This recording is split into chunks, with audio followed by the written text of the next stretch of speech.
नमस्कार दोस्तों। कल असंख्य यादों के बीच था मैं परम पूज्य दद्दा जी की। असंख्य यादें पिछले 15-16 सालों में जो जुटाई, बहुत लंबा समय मिला और बहुत ही आनंददायी समय उनके साथ मिला।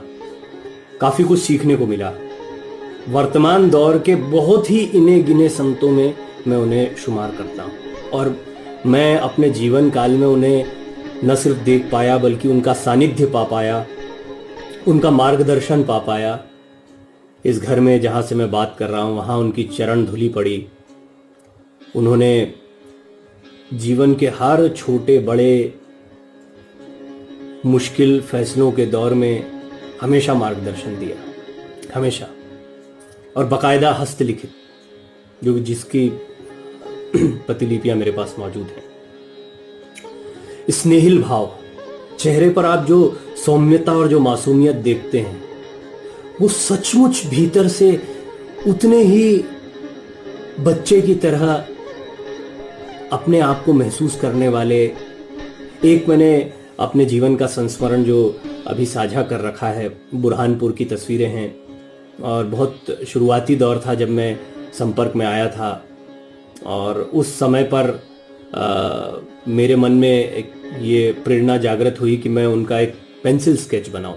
मैं उस दौर में काफ़ी पेंसिल स्केचेस बना रहा था। मैंने उनका स्केच बनाया और आशुतोष राणा जी, जो कि हमारे बड़े भाई भी हैं, और उन्हीं की वजह से मुझे परम पूज्य दद्दा जी के संपर्क में आने का मौका मिला था।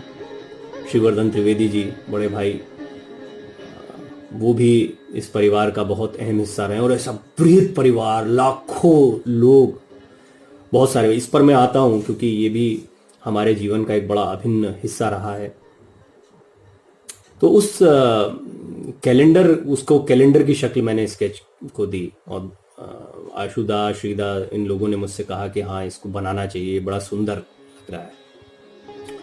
और फिर जैसा भी प्रयास मैं अपने स्तर पर कर सकता था वो करते हुए मैंने उस कैलेंडर का निर्माण किया। मैं उस वक्त लाइव इंडिया चैनल में हुआ करता था। वो कैलेंडर बहुत ही खूबसूरत था, अभी भी है, कई लोगों के पास है, मेरे तमाम घरों में, अर्चना के घर पर, इन सभी जगहों पर वो कैलेंडर अब भी मिलता है दद्दा जी का, और दद्दा शिष्य मंडल के कई लोगों के पास वो मौजूद है। वो मेरे लिए बहुत ही अविस्मरणीय मौका था।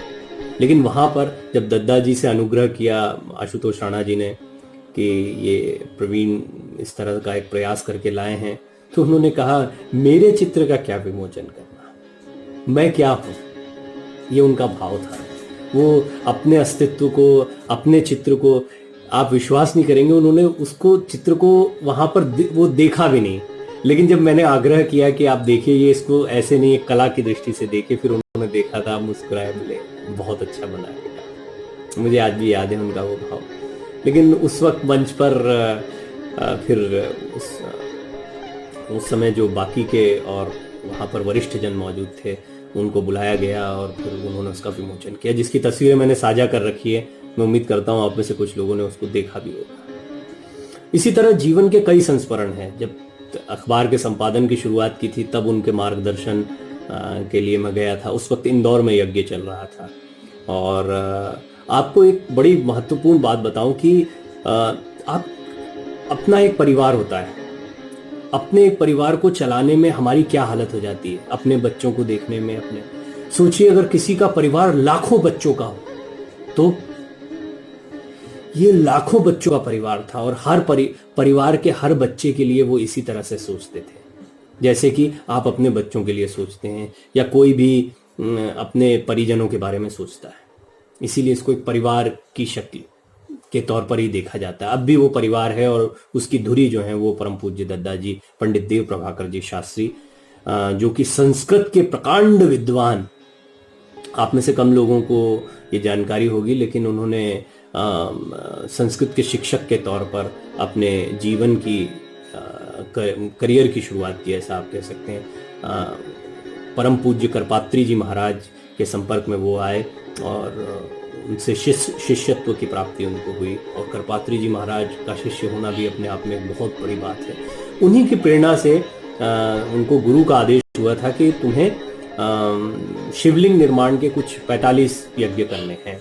लेकिन शिवलिंग निर्माण के उन 45 यज्ञों की पूर्णाहुति बहुत जल्दी हो गई। तब शिष्यों ने, मतलब हम लोगों का अनुग्रह था या हमारे जितने अग्रज हैं उन लोगों का अनुग्रह था कि 108 यज्ञ किए जाने चाहिए, जो कि असंभव सा दिखाई देता था। आप यज्ञ का मतलब एक सामान्य यज्ञ मत समझिए। यज्ञ का मतलब 1 साल तक तैयारी हो, इतना भव्य यज्ञ जिसमें लाखों लोग इकट्ठा होते थे। और कितना सुंदर था वो समय जब सिंहस्थ में 108वें यज्ञ की पूर्णाहुति हुई। आज अब तो 3-4 साल का समय बीत गया है या और समय बीत चुका है। वो पूर्णाहुति थी, यज्ञों का संकल्प पूरा हो रहा था। दादाजी का स्वास्थ्य हमेशा वो, हम जब मेरी माताजी का स्वास्थ्य खराब हुआ या हमारे भाइयों में किसी का भी परिवार में स्वास्थ्य खराब होता था तो दादाजी के पास तुरंत फोन जाता था कि क्या करें। जैसा कि होता है कि हम ईश्वर से प्रार्थना करते हैं तो हम उनसे प्रार्थना करते हैं और वो उचित मार्गदर्शन देते थे। अभी जब उनका स्वास्थ्य ठीक नहीं था तब उनसे ऐसा निवेदन किया जाता था और हम हमेशा चमत्कार मानते थे। अंतिम समय तक हमको विश्वास नहीं हुआ, लेकिन हर संत को, हम तो राम कृष्ण इन सभी के बारे में हम जानते हैं कि ये भी विभु हुए, ये भी वैकुंठ धाम को गए। तो ऐसे कई संत होते हैं, ऐसी कई पवित्र परमात्माएं होती हैं जो आती हैं धरती पर और फिर उसके बाद में परम तत्व में विलीन हो जाती हैं। तो परम पूज्य दादाजी को पास में पाना, ये इसकी एक अर्ज है बहुत जबरदस्त। वो होने चाहिए, ऐसा हम सबको लगता है। बहुत ही मन व्यथित और दुखित है, लेकिन इसके बावजूद हम जानते हैं कि उनका आशीर्वाद हम पर है। बहुत समय तक, कई बार सालों सालों तक उनसे मुलाकात नहीं होती थी, इसके बावजूद कभी उनसे दूरी का अनुभव नहीं हुआ। यदा कदा कभी फोन पर भी उनसे बात हो जाती थी। और आप सोचिए कितने लाखों की तादाद में ऐसे ही भक्तगण वो इसी आत्मीयता का अनुभव करते हैं। ये जो बात मैं कह रहा हूँ, ऐसा नहीं कि कोई मुझे मतलब सभी को विशेष स्नेह प्राप्त था, तो निश्चित तौर पर मैं कह सकता हूँ कि मुझे भी विशेष स्नेह प्राप्त था, सभी को। तो ये एक बहुत ही सुंदर उनके व्यक्तित्व की बात थी। एक और बहुत महत्वपूर्ण बात, आप सभी लोग जानते हैं, खासतौर पर जो उनके आध्यात्मिक जीवन को और उनके यज्ञों के विषय में जानते हैं, कि पहले पार्थिव शिवलिंग निर्माण, जो कि 1.25 करोड़ शिवलिंग निर्माण होता था, और ऐसे 8 यज्ञ हुए और उन 108 यज्ञ हुए, माफ कीजिएगा, और उन 108 यज्ञों में 5.25 करोड़ 10 करोड़ ऐसे शिवलिंग निर्माण, 1.25 करोड़ शिवलिंग निर्माण का संकल्प हुआ करता था। इतनी तादाद में लोग जुटते थे। और सबसे महत्व की बात यह है कि यज्ञ अगर मान लीजिए 8-10 दिन का है तो दूसरे तीसरे दिन ही संकल्प की पूर्ति हो जा रही है। ये लोगों का उत्साह है। पार्थिव शिवलिंग यानी अपने हाथों से शिवलिंग का निर्माण, काली मिट्टी से निर्माण करना और उसको फिर प्रवाहित करना। और काली मिट्टी को नदी में बहाने का एक विशेष महत्व होता है। इसके वैज्ञानिक कारणों पर आप जाइएगा जरा। और दूसरा शिवलिंग निर्माण, और उस वक्त जो वो भक्तिमय माहौल होता था यज्ञ के दौरान, अद्भुत। आप कितने दिन रहे? मैं इलाहाबाद में माघ मेले के दौरान जो यज्ञ हुए उनमें सिंहस्थ का 108वां यज्ञ जो है उसको कवर करने का मौका मुझे मिला। IBN 7 के साथ में था, उसकी तस्वीरें भी मैंने आप लोगों से साझा की है, क्योंकि वो सबसे अद्भुत सिंहस्थ में आयोजन हो रहा था। और दूसरी सबसे बड़ी बात ये थी कि 108वां यज्ञ ने पूर्णाहुति हो रही थी। पूरे जीवन काल में जो कुछ करना चाहते थे, जो होता है ना गोल, अल्टीमेट गोल, वो परम पूज्य दादाजी के सामने था और उन्होंने सिंहस्थ में इसकी पूर्णाहुति की थी। और उसको कवर करना, वहाँ उनके साथ में होना, उसका हिस्सा बनना, ये बहुत महत्व की बात थी। तो मैं ऐसे कई संस्मरण हैं जिनको याद करता हूँ। इतने यज्ञ हैं, इतनी जगह हैं, चाहे वो जबलपुर में हो, चाहे वो उज्जैन में हो, चाहे वो इंदौर में हो, भोपाल में यज्ञ हो, इलाहाबाद में यज्ञ हो। इसके अलावा जहाँ जहाँ भी यज्ञ हुए, मैं वहाँ पर जितना संभव हो सका गया। दिल्ली में तो काफ़ी प्रयास हुए। दिल्ली में जब भी यज्ञ होते थे या दादाजी का आगमन होता था तो हम उनके साथ में होते थे, और उसकी भी बहुत सारी यादें हैं। उनके साथ में कई बार उनका डांटना भी। जी हाँ, सोचिए इतनी मधुर मुस्कान और इतनी मासूमियत से भरा हुआ कोई इंसान अगर आपको डांटता है तो डांटना कैसा होता होगा। बहुत ही प्यार के साथ में वो डांटना भी होता था।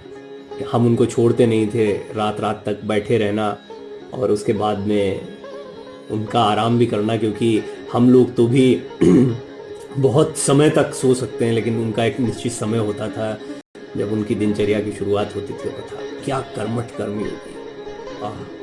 अद्भुत व्यक्तित्व और क्रियाशीलता। अपने इस शरीर को छोड़ने के समय तक वो क्रियाशील रहे, इस शरीर का भरपूर इस्तेमाल किया। हम कंपैरेटिवली हमें कहा जा सकता है कि हम युवाओं की श्रेणी में आते हैं, लेकिन हमारा प्रयास कहीं नहीं लगता उनके साथ। अस्वस्थता के बावजूद देश में जगह जगह भ्रमण करना, अपनी एक इनोवा कार, उसकी अगली सीट पर वो बैठते थे और वहीं दर्शन, पूरे देश का भ्रमण चलता था। अद्भुत। मेरा बहुत बहुत नमन है। हृदय बहुत दुखी है और सचमुच में विश्वास नहीं हो रहा, लेकिन ये गहरा विश्वास है मेरे मन में कि वो यहीं हमारे बीच है। उनका आशीष हमें हमेशा मिलता रहेगा और आप सबको भी मिलता रहेगा। मैं पूर्ण हृदय से, मन से उनके उनके प्रति श्रद्धांजलि अर्पित करता हूँ, चरणों में नमन करता हूँ। बहुत बहुत धन्यवाद।